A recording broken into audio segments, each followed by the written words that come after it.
Tuesday. My sister ripped out my stitches to see if my surgery was real or for attention, then she regretted it. Point 4. Heather visits. Concern or calculation? On day 2, Heather shows up unexpectedly with flowers, a gesture that surprises Paige. She asks about recovery. So you'll definitely be out before Mom's party? Everyone's going to be there. She seems interested in Paige's pain level and how long healing takes.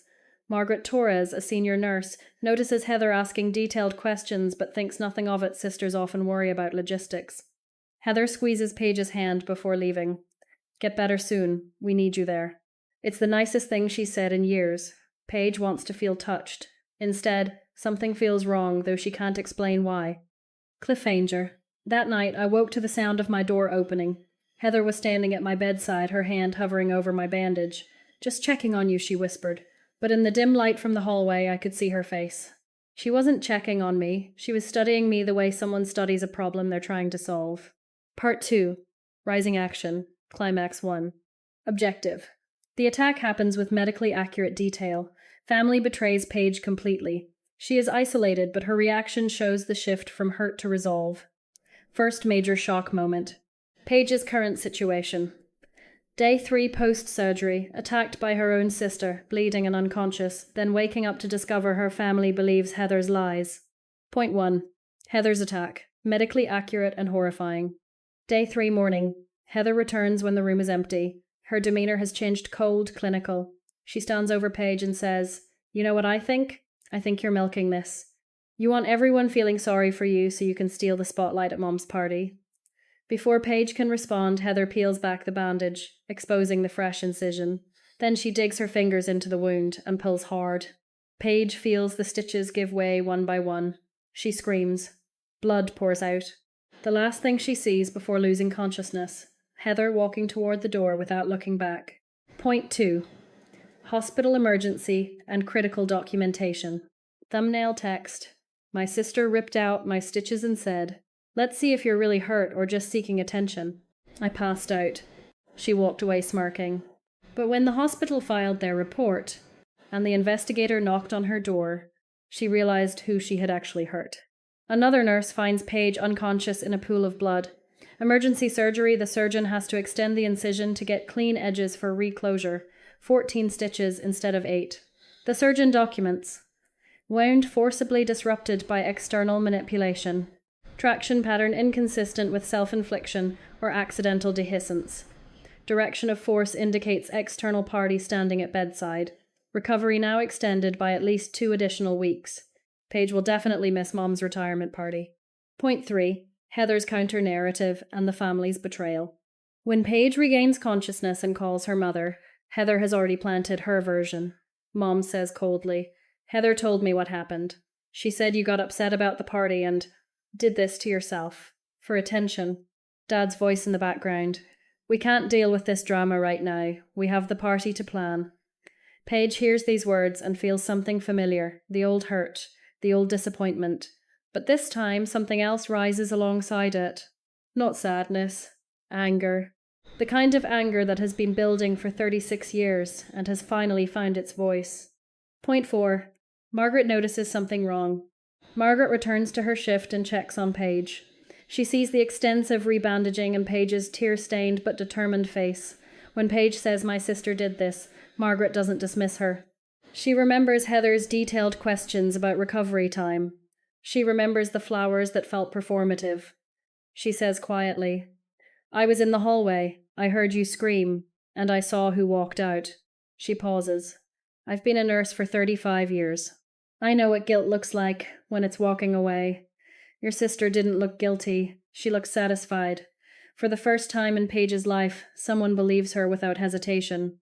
Cliffhanger. The next morning, a woman in a grey suit entered my room. She introduced herself as the patient safety officer and placed a folder on my table. "Miss Warren, we've reviewed the hallway footage. Your sister entered at 7:43 a.m. and exited at 7:47, 4 minutes. She looked up at me. When she left, she checked her phone, fixed her hair, and walked away at a normal pace. She didn't call for help. She didn't look back." The woman paused. "That's not how innocent people behave." Par, exposition. Objective. Introduce Paige. the unfair family dynamic, her surgery with medical context, the upcoming family event, and subtle hints of Heather's pattern of sabotage. Heather appears concerned. At first, suspicion builds gradually. Paige's current situation. Day 1 to 2 post, surgery, lying in hospital bed, physically weak, receiving minimal family support, learning about mom's upcoming retirement party.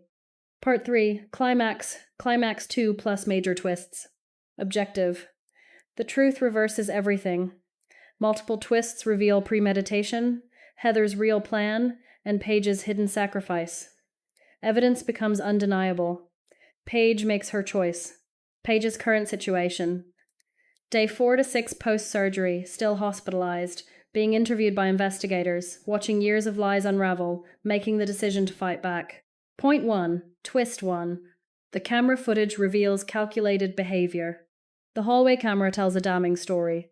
Heather enters at 7:43 a.m., exits at 7:47 a.m.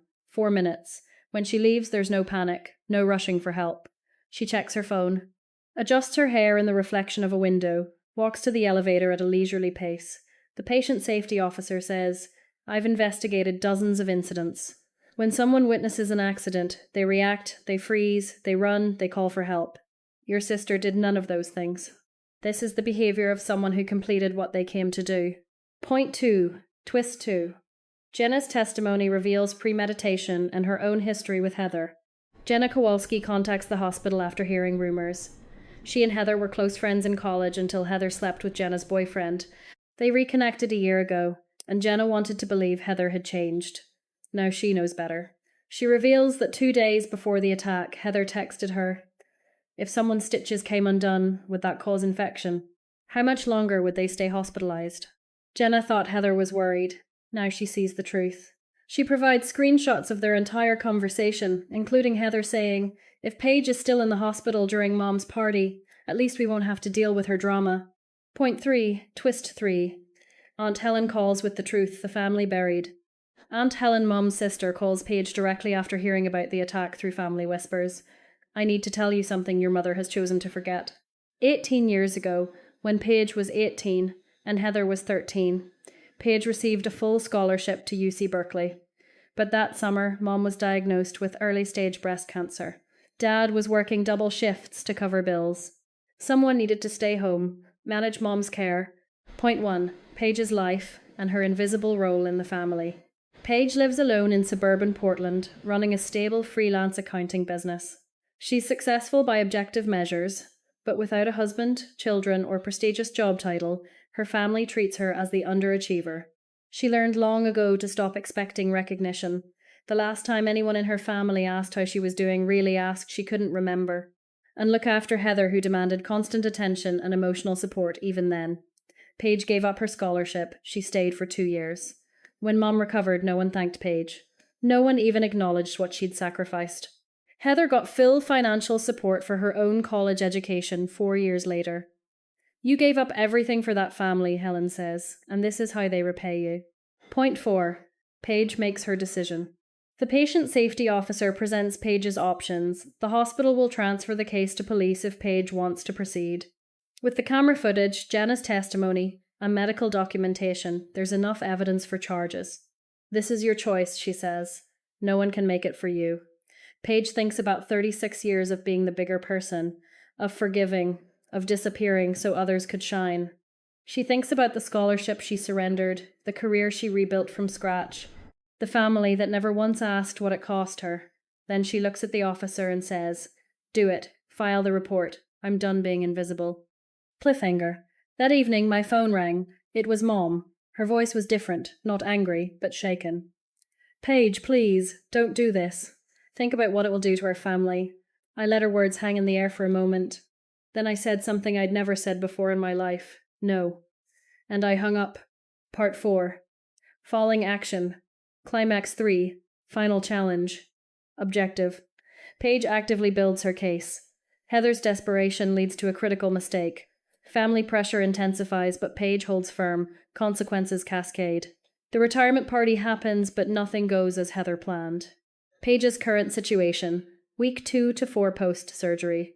Discharged from hospital. recovering at home while actively pursuing legal action and facing intense family pressure. Point 1.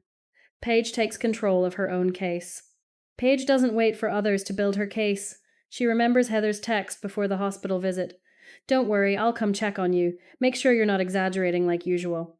She screenshots it and sends it to the detective evidence of Heather's mindset before the attack.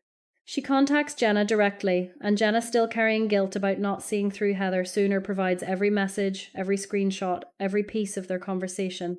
Paige also searches her own memory and phone, finding a pattern: texts from Heather before every accident over the years.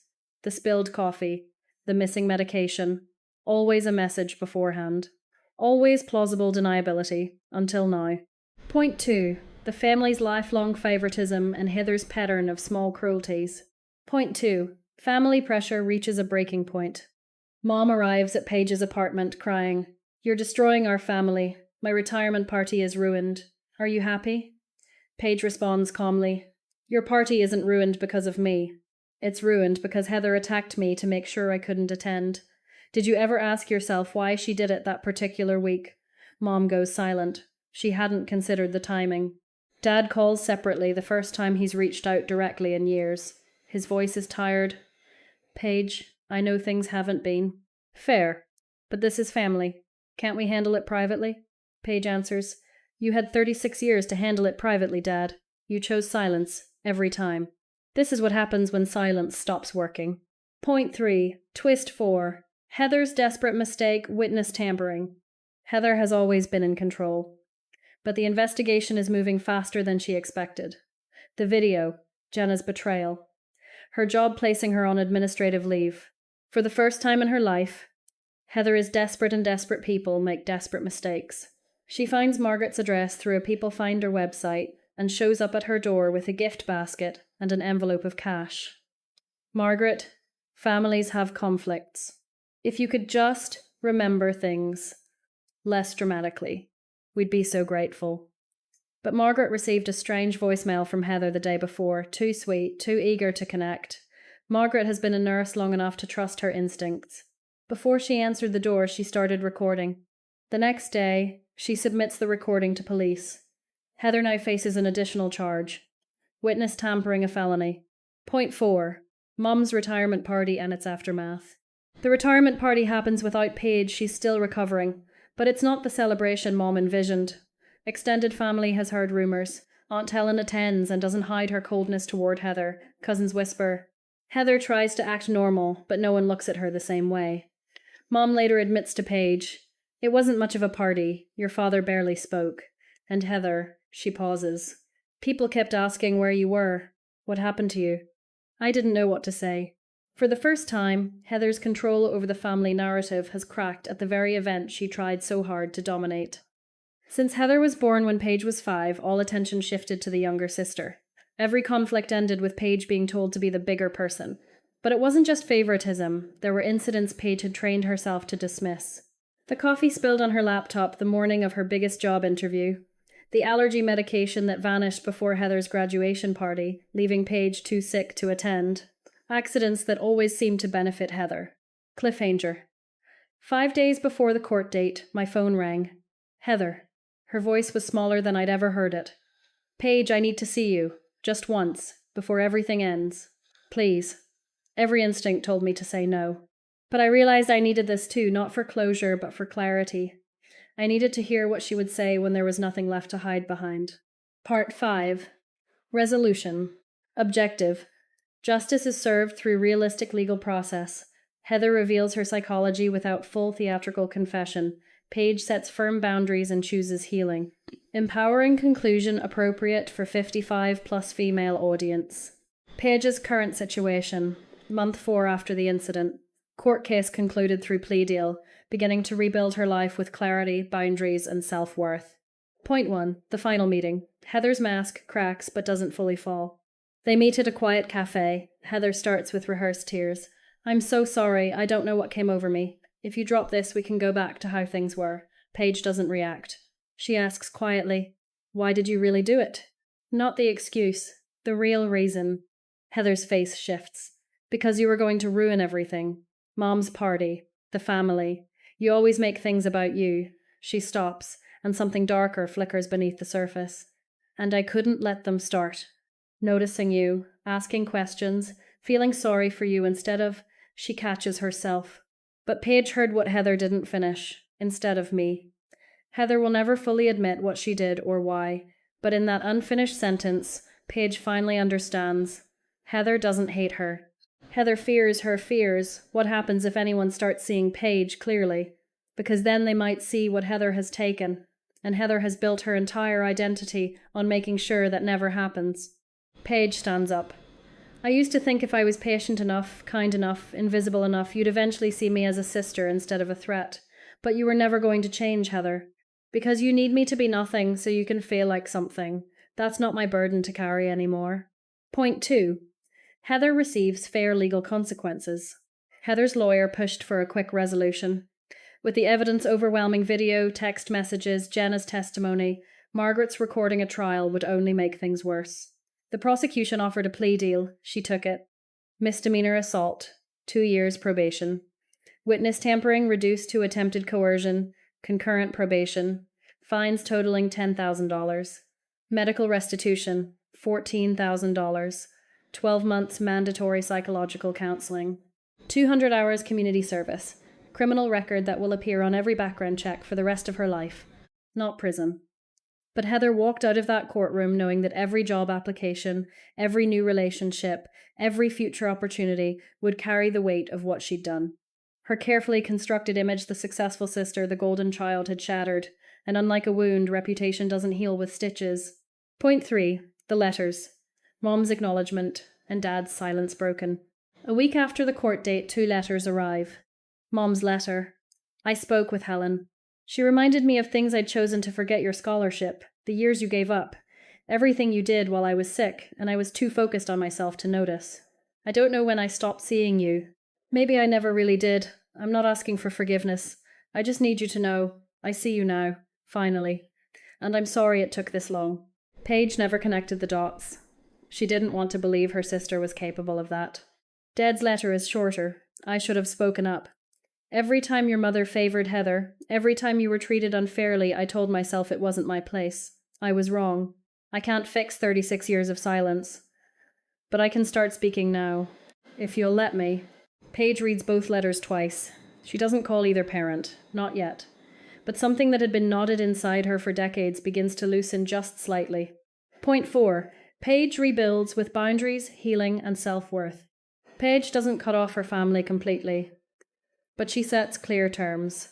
To her mother, we can rebuild, slowly, but I won't pretend the past didn't happen to make you comfortable, and I won't shrink myself anymore so Heather can feel big. To her father, words are a start, but I'll be watching for actions. To Heather, nothing.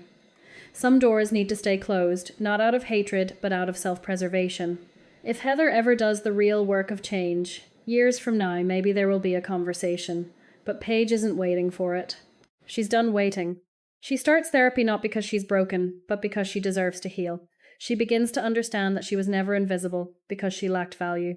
She was invisible because she kept dimming her own light to make others comfortable. On her balcony, she replants a flower, Heather once mocked. You can't even keep a plant alive. Paige tends it, carefully watering, adjusting the light, giving it what it needs. This time it blooms, yellow petals bright against the Portland grey. Final closing. For 36 years, I believed that being good meant sacrificing without limits, forgiving without conditions, disappearing so others could shine. I thought if I just loved hard enough, gave enough, stayed quiet enough, my family would eventually see me. But lying in that hospital bed, bleeding from a wound my own sister gave me, I finally understood the truth.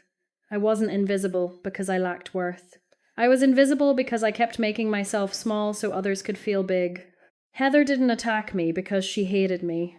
She attacked me because she was afraid that if anyone started seeing me, they'd see what she'd taken, and she'd spent her whole life making sure that never happened. But here's what Heather never understood. You can't keep someone invisible forever.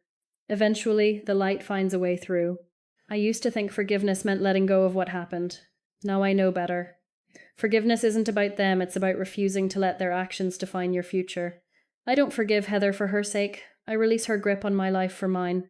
And that's the day I stopped asking permission to exist. The day I stopped waiting to be seen by people who had chosen not to look. The day I finally understood that my worth was never determined by their attention, it was always mine to claim. Some people will never see you, no matter how brightly you shine, but that's not a reason to dim your light. That's a reason to shine anyway for yourself, for the people who do see you, and for the person you're still becoming. I am Paige Warren. I am 36 years old. I am no longer invisible. And I am just getting started. Point 3. The surgery and the critical timing. Mom's retirement party in 2 weeks. Paige is diagnosed with a large ovarian cyst that has grown around her ovary in a way that makes laparoscopic removal too risky. The surgeon recommends open surgery, a 5-inch incision, 3-week recovery. When she tells her family, Mom's first response is, "You'll be healed by my retirement party, right? The whole family is coming." Heather texts, "Don't turn this into a bigger deal than it is. Mom's party is what matters." Paige goes into surgery alone.